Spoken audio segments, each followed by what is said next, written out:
What's good, y'all? Robo Reacts in the building. I got the robe on today. I don't got the hoodie. You know what I'm saying? Uh, I haven't been recording for a while. I don't think I explained it in the other video when I was talking about 2K. But nigga, I work a lot. Like niggas got me working. So I don't be having time to really record a video. And then when I want to record a video, I want to make sure that I edit it right and get it out at a proper time. I don't just want to rush it because I was editing a previous video. You know what I'm saying? I was going crazy on it, but then I realized like it's not even worth me putting up because I wasn't really me. You know what I'm saying? I wasn't reacting to it as well as I would if I was actually like, you know what I'm saying, sane, if I was actually not tired and I was actually good to go. You know what I'm saying? But right now I'm good to go. I just came back from work, had me a little meal. I'm good to go, my nigga. It's like fucking, what time is it now? It's like 12:15 in the morning, okay? So it's very late, okay? It's late as fuck, to me at least, because I don't sleep. I don't pull all-nighters. But we gonna react to when super teams don't work, okay? And I'm pretty sure off the title alone and who we got in the thumbnail, we're gonna be talking about the Los Angeles Clippers. Now, are the Los Angeles Clippers a super team? Yes. On paper, they have four All-Stars on their team. They got Russell Westbrook, James Harden, Kawhi Leonard, and Paul George. Okay, they got four All-Stars on their team. They got Visa Zubac, who is a decent big man, you know what I'm saying? He plays his role pretty well. He's a really, really good offensive rebounder and a really good defender. They got Terrence Mann, they got Bones Highland, they got Nicholas Batum. They got a lot of calm pieces, but the only problem with this team is the spacing, bro. If you have Westbrook, Harden, Paul George, and Kawhi on the floor at the same time, yeah, you're not going to get any open shot because they're going to be looking for the ball. If the ball is not going to them, they're just going to stand in one spot and watching the guy ISO and watching nigga make a play. So when super teams don't work, is this shit going to work? In terms of them making it to the finals, the only way it's going to work is if these niggas go on like a large win streak and Paul George and Kawhi go back to their old ways and start, you know what I'm saying, looking like the best two-way duo in the NBA. They're not looking like that right now. James Harden's playing okay, but that's not what we expected from James Harden. We expected James Harden to come and facilitate the, facilitate the offense, you know what I'm saying, run the point guard. But he's not really doing that. He's mainly spotting up, running ISOs, doing what he was doing when he was in Houston. He said without all the fucking scoring and shit. But I'm gonna stop talking. We're gonna get to the video. Paul George is on the fucking screen yelling and shit. Let's get to the video. And by the way, it's me about thinking basketball, you know what I'm saying? This nigga is another basketball savant. You know what I'm saying? He's been in the game for a while. I fuck with his videos heavy. Why am I not sub? Oh, because I'm not on my other channel. Yeah, okay, yeah, I gotta give him a sub. But yeah, we gonna react to this video. Let's get to it. On paper, the Clippers are a super team. Kawhi Leonard, 5 All-NBA appearances. Paul George, 6-time All-NBA. Pandemic. James Harden, 7 All-NBA selections. The beard. They can all handle the ball and shoot. And Kawhi and PG have made 11 all-defensive teams in an era when versatile defensive wings are in demand. So, with all that talent, why is their offense below league average? Nah, why James Harden? And it's like the fifth time James Harden done some shit like that. Why are they losing more than half their games? Assembling super teams is nothing new. The first unofficial super team was the 1969 Lakers, when Wilt Chamberlain paired up with Elgin Baylor and Jerry West. They did make it back to the finals, it's crazy. They didn't win. Lost in disappointing fashion to Bill Russell's Celtics. Over the years, other teams have stacked all-stars in trades or free agency, and with mixed results. Some super teams win championships. It's really crazy. Out of all the super teams that were created, only like 3 or 4 of them that I know of were actually good. Like the 71, 72 Lakers when they had Jerry West, Wilt Chamberlain. They had fucking whatchamacallit. Who was the other white nigga? On it? Gail Goodrich. Yep, Gail Good Richardson. Okay. Not really a super team. And then they had a lot of depth off the court. They had a lot of depth on the bench as well. I don't know in all the niggas. It's the 70s, my nigga. I don't know who the fuck these niggas are. But like they were good for their time. They were like the role players of today. You know what I'm saying? They were the role players back then that would fill their role. And if you had them on their team, if you had them on your team, the chances of you making the finals was gonna be up more because if you surround that nigga with stars, then he's going to contribute. The niggas on that team were contributing. Okay, so you got the 72 Lakers. You got You got the motherfucking, I mean, the Chicago Bulls with Dennis Rodman, Scottie Pippen, and Michael Jordan. That's the super teams, 3 All-Stars on one team. Dennis Rodman was the best rebounder in the league still. You got the Lakers, with fucking when they tried to get fucking whatchamacallit. They tried to get Karl Malone and Gary Payton and shit, but that didn't end up working out. They still made the finals, but that only worked. That only happened like for 1 year. You know what I'm saying? So you got that team. You got the Miami Heat. You got the Spurs. The Spurs, you know what I'm saying? They didn't do it through trade. They developed them niggas, and then niggas became all-stars, and they became a super team. You technically, if you want to count David Robinson, Tony Parker, and Tim Duncan, then you can count that as well. Moses Malone and Julius Erving. That's just 2 niggas on one team though. But they had a lot of good players as well. Like a lot of super teams that were created, bro. A lot of them didn't work, which is crazy. It's crazy like to think about. The 1983 76ers, the 2017 Warriors. Oh, and I forgot about this. I mean, nigga, like it's the Golden State. They have Kevin Durant, Stephen Curry, and Klay Thompson on the team, bro. I completely forgot about this. Good. And the LeBron. Not pretty good. They're the best super team of all time, bro. I don't care what nobody says. Although Miami failed to reach... No team in NBA history is stopping a Kevin Durant, Steph Curry pick and roll, pick and pop. Their lofty expectations in year 1. Not 5. Not 6. Some super teams are so unremarkable, they almost lose super team status. But I don't really count this as a super team because Melo was out of his prime. But they were technically 3 All-Stars on one team, and on paper they looked nice. But in my opinion, they weren't really a super team. And then there are teams that almost work, but the expectations were so high they feel like letdowns. The 1997 Rockets added a 3rd Hall of Famer. Oh, and the Rockets, bro. This nigga's naming super teams I forgot about or don't even know about. They made the NBA Finals. The 2004 Lakers fielded a quartet of Hall of Famers. And again, like this team wasn't bad. Like they were a great team. Like it's just the Shaq and Kobe, you know what I'm saying? Them niggas, this was like at the stretch of their, like this is like at the end of their fucking duo. You know what I'm saying? They did not fuck with each other at all in 2004. So, you know what I'm saying? I feel like their chemistry fucked up the whole entire team because they really had a good roster. Karl Malone was what, 38, 39, still getting triple doubles and shit. Gary Payton was old, but he was still a great on-ball defender.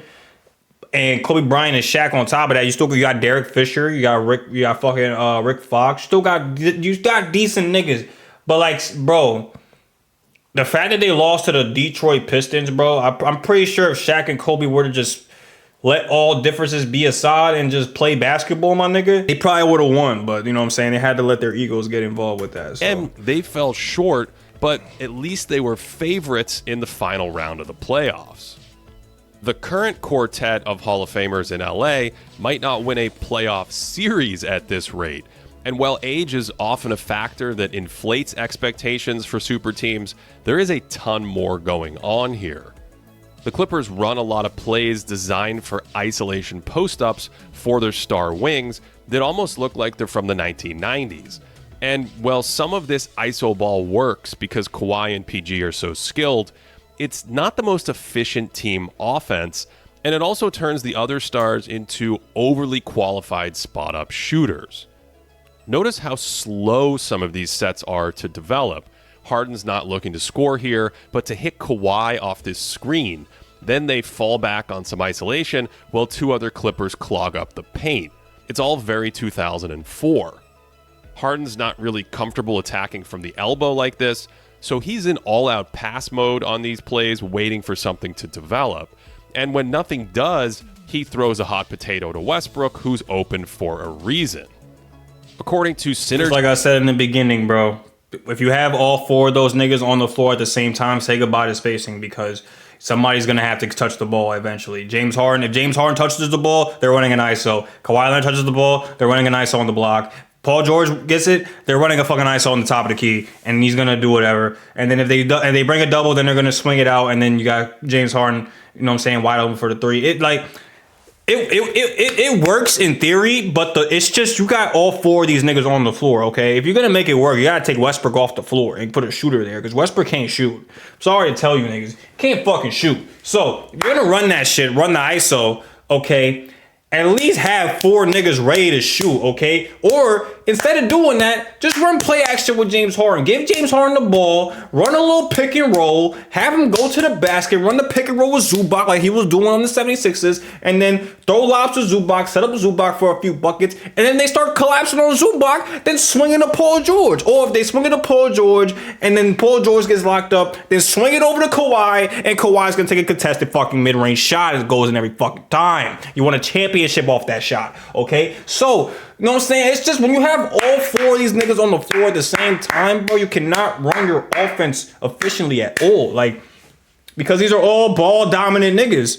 You know what I'm saying? All these niggas strive or are successful when the ball is in their hands, when the plays are ran specifically for them.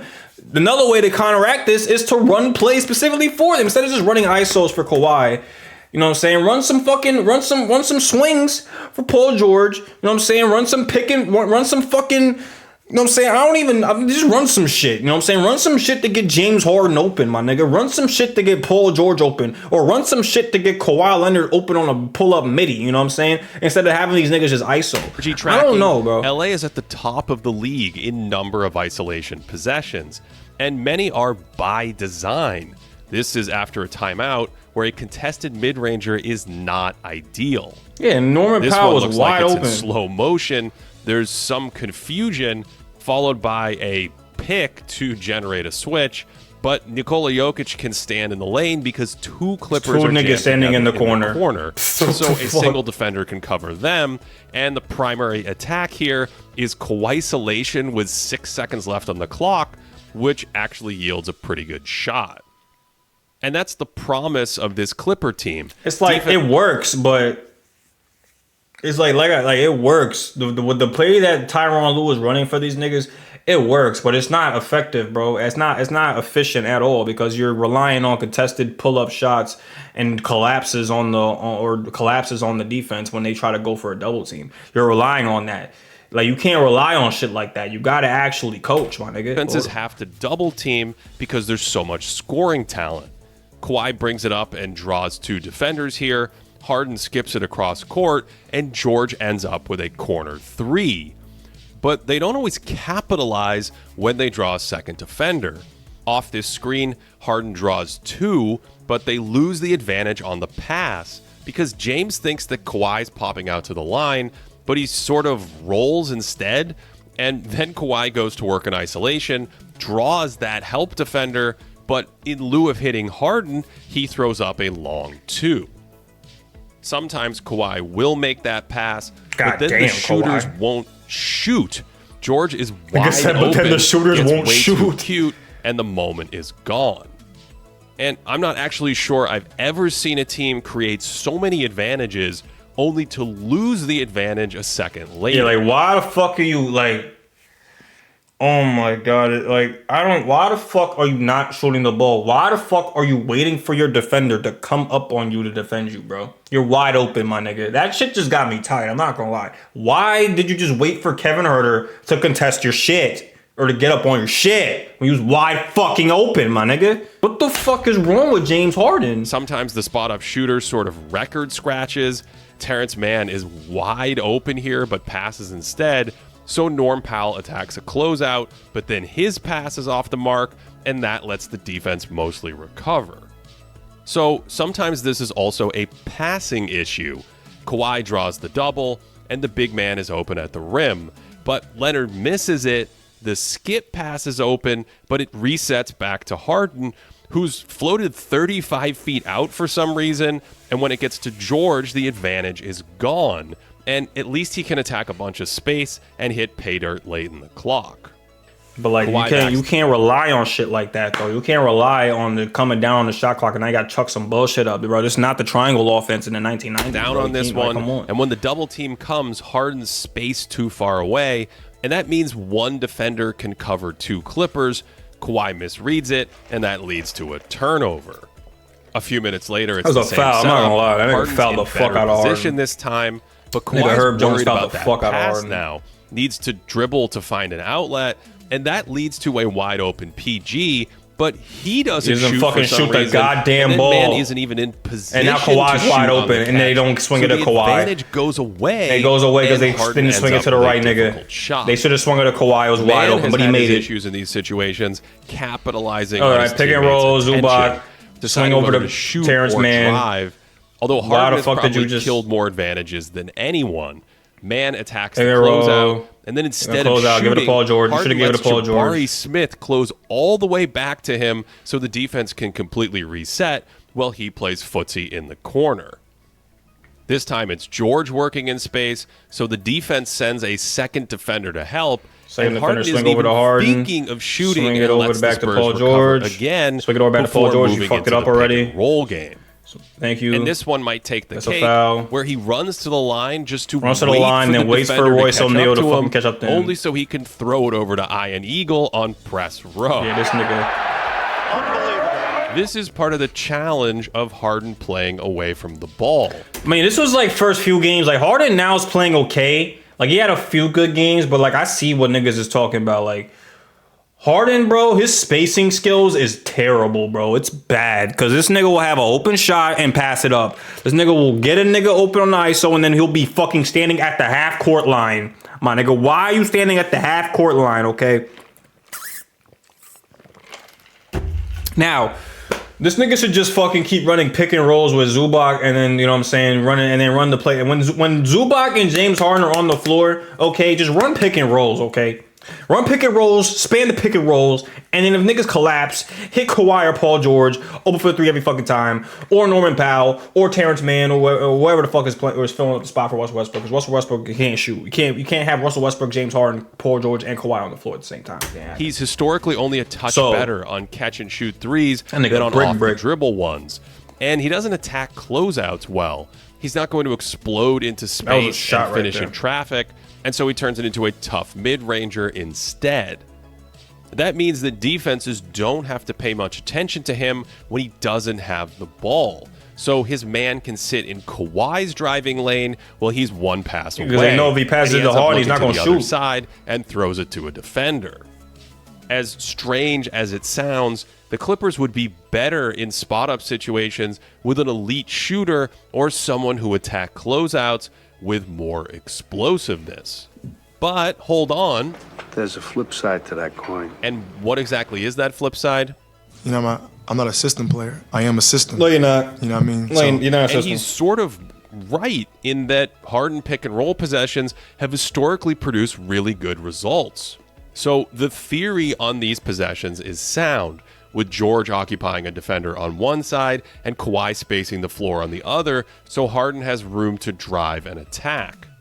Of course, the beard is a little grayer now, so he doesn't have the same burst to be a one-man offense, and the concern here is that him dominating the ball turns George and Kawhi into history's most expensive spot-up shooters, and even then, he still There's no problem with that though. There's no problem with that because, like, bro, James Harden, I don't agree with the fact that you're not the system, my nigga. You're a part of a system, okay? You're not the system, okay? This system has been in place before you even got to the goddamn team. So you're not the system, okay? But in essence, like I said earlier, just run the pick and roll with James Harden because that's his most successful fucking thing, bro. He's been most successful with the pick and roll fucking from with the 76ers when he ran that shit with Joel Embiid. He's most successful in the pick and roll. So if you run the pick and roll and James Harden and got Zubac rolling to the basket, Zubac rolls to the basket, you pass it to Zubac, Zubac can swing it out to Paul George or Kawhi Leonard, or James Harden can just attack the basket, get an easy layup. Or if they double team fucking, or if they fucking guard the pick and roll right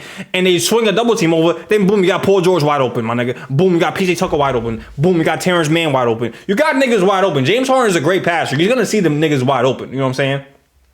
But ain't nothing wrong with Paul George and Kawhi Leonard being spot-up shooters for like 5 minutes. Ain't nothing wrong with that because they're gonna get their buckets. Leonard and PG they're gonna get theirs regardless. Have solid off-ball value, whether that's in the fourth quarter or like and even on the late move late in the second half. Handoffs or movement can amplify their value away from the ball while Harden creates Kawhi wide openings. The other challenge with the Harden pick and roll game is the roll man, because the Clippers don't really have a great partner for him. Ivica Zubac isn't an elite lob threat, and this might be rust, but Harden misses him here instead of his eyes lighting up. And More importantly, they struggle when teams send 2 defenders to the ball handler and the bigs have to pass on the move. Zubac in particular is overtaxed as a playmaker in these short roll situations because that's not really his strength. No, it's Here not. he catches this He's and more looks than to capable of making the pass, though. but there's no one in front of him on the roll. Even with all that, Harden pick and rolls that lead to 4-on-3s it just comes with time, pretty good offense.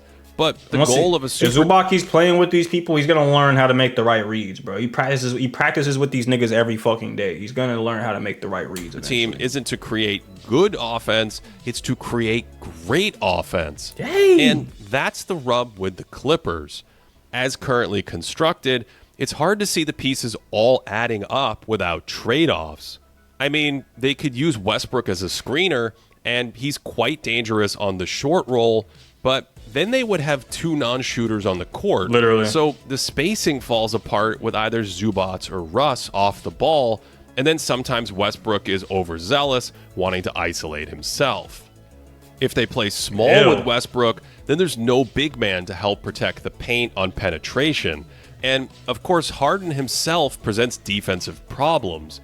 The Nuggets hunted him over and over down the stretch in their recent game. Damn. And nothing epitomizes a this is defensive when DeAndre vulnerability Jordan- like Reggie Jackson and DeAndre What, he had, Jordan like, 21 points? breaking the defense in a game that Denver won Hey! without its 3 best players.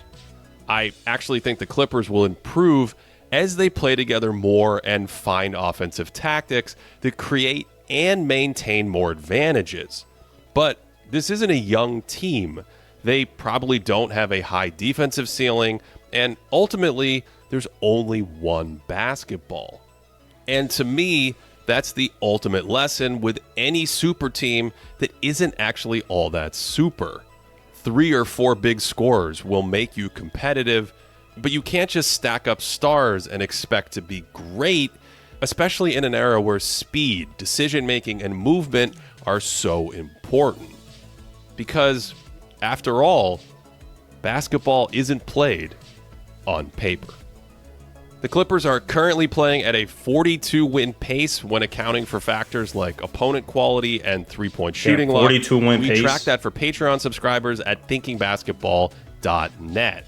Let me know your thoughts down below on which category of super... All right, bro. He's plugging this shit. His shit's right there, okay, if you want to see it. But, bro, niggas not wrong, bro. The only way that you're going to be successful with a super team is, A, you have to have a great coach. You have to have an amazing coach. You have to have a coach that knows how to, you know what I'm saying, play with egos, knows how to run schemes, and knows how to actually get everybody involved, okay? You got to have a great coach. Number 2, you got to have a player that is willing to sacrifice his motherfucking skills, not even skills, his numbers in the greater case of winning basketball or winning a championship at that, okay? Chris Bosh did it in Miami Heat.